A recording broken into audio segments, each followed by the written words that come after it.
Facebook post ഇട്ടിരുന്നു, കണ്ടിരുന്നോ? കണ്ടിരുന്നു, അദ്ദേഹമായിട്ട് സംസാരിച്ചു. ഞാനത് പ്രേക്ഷകർക്ക് വായിക്കാം. മാധ്യമങ്ങളിൽ പ്രചരിക്കുന്ന വാർത്തകൾ കണ്ട് മലയാള സിനിമ തകർന്ന് തരിപ്പണമാകുമോ എന്ന് സംശയിച്ചിരിക്കുമ്പോഴാണ് കിഷ്കിന്ധാകാന്ഡം കണ്ടത്. എന്താണ് സത്യനന്ദിക്കാട് കുറിച്ചത്? ആ അർത്ഥത്തിൽ ആസിഫ് ചെയ്ത വലിയൊരു കാര്യം. കാരണം ഞങ്ങളെയൊക്കെ വർഗശത്രുക്കളായിട്ട് ചില സിനിമാ മേഖലയിലെ ആളുകൾ പ്രഖ്യാപിച്ചത് ഞങ്ങൾ അറിഞ്ഞു. എന്നെയൊക്കെ കണ്ട പിടിച്ചിട്ട് തല്ലുമെന്നാണ് പറഞ്ഞത് ചില ആളുകൾ. പുറത്ത് ഹെൽമെറ്റ് വെച്ചോണ്ട് ഇറങ്ങാതെ നിന്നെ ശരിയാക്കി കളയും എന്നാണ് പറഞ്ഞിരിക്കുന്നത്. പക്ഷെ നമ്മൾ തിരിച്ചൊരു കാര്യം ചെയ്ത് കേട്ടു. ഈ ഹേമ കമ്മിറ്റി റിപ്പോർട്ടിലെ വളരെ സത്യസന്ധമായിട്ട് വന്ന് മൊഴി പറഞ്ഞ ആളുകളോടൊപ്പം നിൽക്കുന്നതിനോടൊപ്പം ഇതിൻ്റെ മറവിൽ ചില ആളുകൾ ചില കാര്യങ്ങൾ തൂക്കാൻ വേണ്ടി ഇറങ്ങിയിരുന്നു.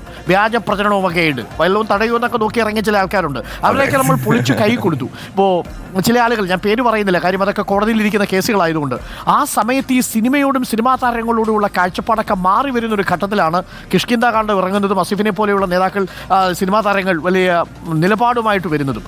അതിലൊക്കെ ഒരു ബിഗ് സല്യൂട്ട് ഉണ്ട് കേട്ടോ അസീഫ്. കാരണം അങ്ങനെ ആദ്യം പ്രതികരിച്ചതും അസീഫ ഹേമ കമ്മിറ്റി റിപ്പോർട്ട് വന്നതിന് ശേഷം അല്ലേ? അപ്പോൾ അസീഫ്, ആ അർത്ഥത്തിൽ കിഷ്കിന്ധാകാന്ഡത്തിന് നല്ല പ്രതികരണമാണ്. വീണ്ടും തിയേറ്ററുകളിലേക്ക് എത്തുന്നു അല്ലേ പ്രേക്ഷകർ? അരുൺ, എപ്പോഴും ഒരു വലിയ തിരിച്ചറിവാണ് ഞങ്ങൾ. അതായത് സിനിമ എന്ന് പറയുന്നത് ഒരു എൻ്റർടൈൻമെൻറ്റിന് വേണ്ടിയുള്ള ഒരു മീഡിയമാണ്. അവിടെ എന്ത് നടക്കുന്നു എന്നുള്ളതോ അവർക്ക് എന്ത് സംഭവിക്കുന്നു എന്നുള്ളതോ ഒന്നും ആളുകൾക്ക് പ്രശ്നമല്ല. ആളുകളെ സംബന്ധിച്ചിടത്തോളം 2-3 മണിക്കൂർ ഒരു എൻ്റർടൈൻമെൻറ്റ് സോഴ്സായി മാത്രമാണ് സിനിമയെ കാണുന്നത്. അപ്പോൾ സിനിമ നല്ലതാണെങ്കിൽ ഇനി എന്ത് പ്രശ്നം ഉണ്ടെങ്കിലും ആളുകൾ തിയേറ്ററിലേക്ക് വരും. എല്ലാ ഫെസ്റ്റിവലിലും തിയേറ്റേഴ്സിൽ വന്ന് സിനിമ കാണുക എന്നുള്ളത് തന്നെയാണ് നമ്പർ 1 ഓപ്ഷൻ. അപ്പോൾ ഈ ഓണത്തിനും ഇത്രയും വലിയ പ്രശ്നങ്ങളും കോൺട്രവേഴ്സീസും നടക്കുന്നതിനിടയിലൂടെ ഇത്രയും വലിയൊരു വിജയം സംഭവിച്ചു എന്നുള്ളത് വീണ്ടും ഒരു തിരിച്ചറിവാണ്. പശ്ചാത്തലത്തിൽ പ്രവർത്തിച്ചവർക്കും ഈ ഒരു സീസണിൽ ഹേമ കമ്മിറ്റി അതിൻ്റെ വിവാദം ദിവസം TV തുറന്ന് വെച്ചാലും ഹേമ കമ്മിറ്റി പീഡനം വാർത്തകൾ മാത്രമല്ലേ ഉള്ളൂ. അപ്പോൾ സ്വാഭാവികമായിട്ടും അങ്ങനൊരു ഇമേജ് ഇങ്ങനെ താഴെ ആയിരിക്കുന്ന ഒരു ഘട്ടത്തിലാണ് കിഷ്കിന്ധാകാന്ഡം പോലൊരു പ്രോജക്റ്റ് പ്രേക്ഷകർക്ക് മുന്നിൽ അവതരിപ്പിക്കുന്നത്. ചെറിയ ടെൻഷൻ ഉണ്ടായിരുന്നു ആസിഫ്? അരുൺ, ഇതിന് ടെൻഷൻ എന്ന് പറഞ്ഞാൽ ഒരിക്കലും അതൊരു ഇത്തരത്തിലുള്ളൊരു റിപ്പോർട്ടിനെ പറ്റിയോ നമ്മൾ അനുഭവിച്ചുകൊണ്ടിരിക്കുന്ന ടെൻഷനെ പറ്റിയിട്ടോ ഒന്നും ആയിരുന്നില്ല. ഈ ഒരു സിനിമ ഒരിക്കലും ഒരു ഫെസ്റ്റിവൽ സീസൺ റിലീസായിട്ട് ഞങ്ങൾ മനസ്സിൽ കണ്ടിരുന്നില്ല. ഇതൊരു, നമുക്കറിയാം, ഒരു നല്ല സിനിമ, നമ്മൾ വിശ്വസിക്കുന്ന ഒരു സിനിമ, നമുക്ക് ധൈര്യം തരുന്ന ഒരു സിനിമ പല സമയത്തും തിയേറ്റേഴ്സിൽ ഇറങ്ങുമ്പോൾ ശ്രദ്ധ നേടാതിരിക്കുകയും അത് ഓൺലൈനിലോ OTTയിലോ വരുമ്പോൾ ആളുകൾ കാണുകയും അതിനെപ്പറ്റി എഴുതുകയൊക്കെയാണ് ഞാൻ ശീലിച്ചിട്ടുള്ളൊരു കാര്യം.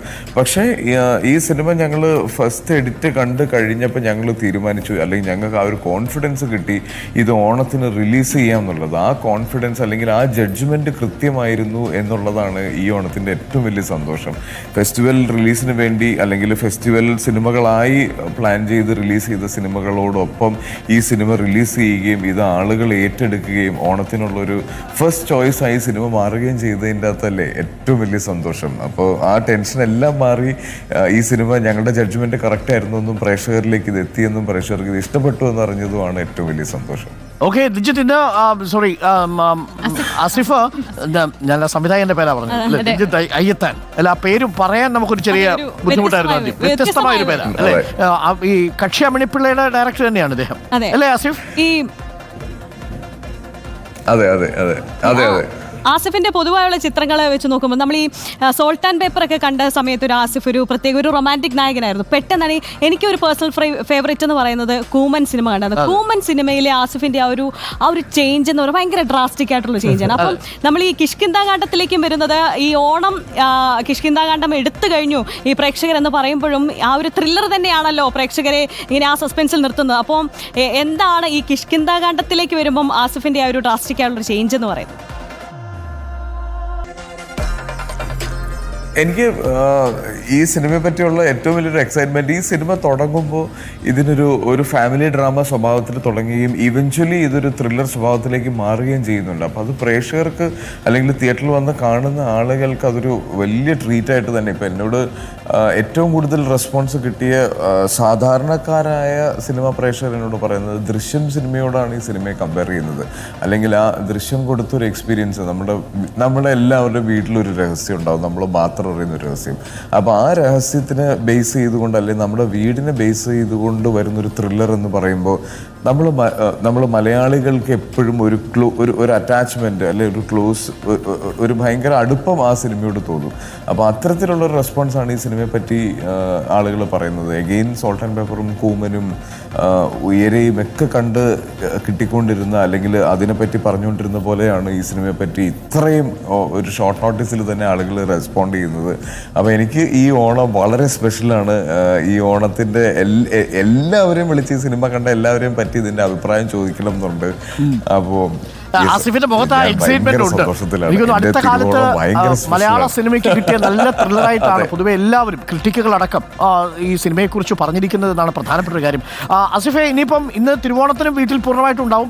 അതിനുശേഷം യാത്രകളൊക്കെ ഉണ്ടോ? പൊതുവെ ഈ സിനിമയുടെ ഒരു പ്രൊമോഷൻസിന്റെ സമയമായിരിക്കുമല്ലോ ഇനിയിപ്പോ. അരുൺ, ഇന്ന് എന്തായാലും വീട്ടിൽ തന്നെയുണ്ട്. ഒരുപാട് സുഹൃത്തുക്കളും സഹപ്രവർത്തകരും ഇങ്ങോട്ട് വരുന്നുണ്ട്. വീട്ടിൽ ഓണാഘോഷം കഴിഞ്ഞ കുറേ വർഷങ്ങളായിട്ടുള്ള ശീലം അതാണ്. അപ്പോൾ അതിനുശേഷം നാളെ മുതൽ ഞാനിപ്പോൾ ആഭ്യന്തര കുറ്റവാളി എന്ന് പറഞ്ഞൊരു സിനിമയാണ് ചെയ്തുകൊണ്ടിരിക്കുന്നത്. അതും എനിക്ക് തോന്നുന്നു റിലീസിനോടനുബന്ധിച്ച് ഒരുപാട് കോൺട്രവേഴ്സിയും ഒരുപാട് സംസാരങ്ങളും ഉണ്ടാവാൻ സാധ്യതയുള്ളൊരു സിനിമയാണ്. അപ്പോൾ നാളെ മുതൽ അതിൻ്റെ ലൊക്കേഷനിലേക്ക് തിരിച്ച് ജോയിൻ ചെയ്യണം. പക്ഷേ ഈ ഓണം ആഘോഷിക്കാൻ തന്നെ തീരുമാനിച്ചതാണ് അരുൺ. കാര്യം ഓണം റിലീസുകൾ എനിക്ക് സ്പെഷ്യലാണ്. ആദ്യമായിട്ടാണ് ഒരു ഓണം റിലീസിന് ഒരു എതിരഭിപ്രായമില്ലാതെ ആളുകൾ ഒരു സിനിമയെ പറ്റി സംസാരിക്കുന്നത്. അപ്പോൾ ഈ ഓണം എങ്ങനെയൊക്കെ ആഘോഷിക്കാമോ അങ്ങനെ എല്ലാം ആഘോഷിക്കാനുള്ള ഒരു തയ്യാറെടുപ്പിലാണ് ഞാൻ. നമ്മൾ ഈ ആസിഫിന്റെ ഈ ഒരു സന്തോഷം പറഞ്ഞില്ല, ഇപ്പൊ നേരത്തെ പറഞ്ഞല്ലോ ജഡ്ജ്മെന്റ് കാര്യം, ജഡ്ജ്മെന്റ് ഉണ്ടായിരുന്നു അവർക്ക് എന്നുള്ളത്. ഈ സിനിമ കഴിഞ്ഞ തിയേറ്ററിൽ നിന്ന് ഇവര് അപർണയും ആസിഫും കെട്ടിപ്പിടിച്ച് ഒരു വീഡിയോ ഉണ്ട്. അത് കരയുന്ന ഒരു വീഡിയോ. അതായത് അവർ എത്രത്തോളം ഒരു പ്രതീക്ഷ ഉണ്ടായിരുന്നു എന്നുള്ളതായിരുന്നു, അല്ലെങ്കിൽ ആ ഒരു പ്രതീക്ഷ വിജയിച്ചതിന്റെ ഒരു സന്തോഷം അവർക്കുണ്ടായിരുന്നു. ഇപ്പൊ നമ്മള് ആസിഫ ലാസ്റ്റ് പറഞ്ഞ് നിർത്തിയത് നമുക്ക് ആ ഒരു എക്സൈറ്റ്മെന്റ് നന്നായിട്ട് അറിയാൻ കഴിയുന്നുണ്ട്. പ്രത്യേകിച്ച് ഈ സിനിമയെ പറ്റി പറയുമ്പോൾ ഈ ആരും നേരത്തെ സൂചിപ്പിച്ച പോലെ കക്ഷി അമ്മിണിപ്പിള്ള എന്ന് പറഞ്ഞ സിനിമയ്ക്ക് ശേഷം 5 വർഷത്തെ സമയമെടുത്താണ് ഡിഞ്ചിത്ത് ഈ സിനിമയെ പറ്റി പ്ലാൻ ചെയ്യുന്നത്. ബാഹുൽ എന്ന് പറഞ്ഞ ഒരു വണ്ടർഫുൾ ആയിട്ടുള്ള ഒരു സിനിമറ്റോഗ്രാഫർ ഒരു സ്ക്രിപ്റ്റ് എഴുതുന്ന ആദ്യത്തെ സിനിമയാണ്. അപ്പം ഇങ്ങനൊരു സിനിമ വന്ന് ഇത് നന്നായി വരണം, അല്ലെങ്കിൽ ഇതിൻ്റെ ഫസ്റ്റ് നരേഷൻ മുതൽ എനിക്കൊരു ആഗ്രഹം ഉണ്ടായിരുന്നു ഈ സിനിമ നന്നാവണമെന്ന്. എഗെയിൻ അപർണ ബാലമുരളിയുടെ കൂടെ ഞാൻ ചെയ്യുന്ന 4ാമത്തെ സിനിമയാണ്. 4 സിനിമകളെ ഞങ്ങൾ ചെയ്തിട്ടുള്ളെങ്കിലും മലയാളി പ്രേക്ഷകർ ഒരുപാട് പേര് വളരെ ഫേവറേറ്റ് ആയിട്ടുള്ള ഒരു ജോഡി അല്ലെങ്കിൽ ഒരു പെയർ എന്ന് പറയുന്ന ഒരു ഫീഡ്ബാക്കാണ് എനിക്ക് എപ്പോഴും കിട്ടിയിട്ടുള്ളത്. അപ്പോൾ അപർണയുടെ കൂടെ വീണ്ടും ഒരു സിനിമ ചെയ്യുമ്പോൾ അതും സ്പെഷ്യലാണ്. അങ്ങനെ ഒരുപാട് കാര്യങ്ങളിൽ ഈ സിനിമ സ്പെഷ്യലായിരുന്നു. അപ്പോൾ അത് പ്രേക്ഷകരിലേക്ക് എത്തി, പ്രേക്ഷകർ അത് ഏറ്റെടുത്തു, ഒരു നമ്പർ 1 ചോയ്സ് ആയിട്ട് ഈ ഓണത്തിന് സ്വീകരിച്ചു എന്നൊക്കെ ഉള്ളത്. ഈ ശരിക്കും ഞാൻ ഇന്ന് എൻ്റെ പ്ലാൻ ഒരു 10 മണി വരെ ഉറങ്ങുക എന്നുള്ളതായിരുന്നു. പക്ഷെ ഇന്നലെ രാത്രി എൻ്റെ അടുത്ത് നിങ്ങളായിട്ടൊരു സംസാരിക്കാനൊരു അവസരം ഉണ്ടെന്ന് പറഞ്ഞപ്പോൾ ഞാൻ രാവിലെ തന്നെ എഴുന്നേറ്റു, എൻ്റെ ഓണക്കോടി എടുത്തിട്ട് റിപ്പോർട്ടറിന്റെ പ്രേക്ഷകരുടെ മുന്നിൽ അവരുടെ വീടുകളിലെത്തി ഈ ഓണം കളർഫുൾ ആക്കാനുള്ള ഞാൻ ആസിഫിന് അധിക സമയം എടുക്കുന്നില്ല. എന്നാൽ ആസിഫിന് ഞങ്ങൾക്ക് ഇവിടെ ഈ ഫ്ലോറിൽ ഞങ്ങൾക്ക് മിസ് ചെയ്തിരുന്നു.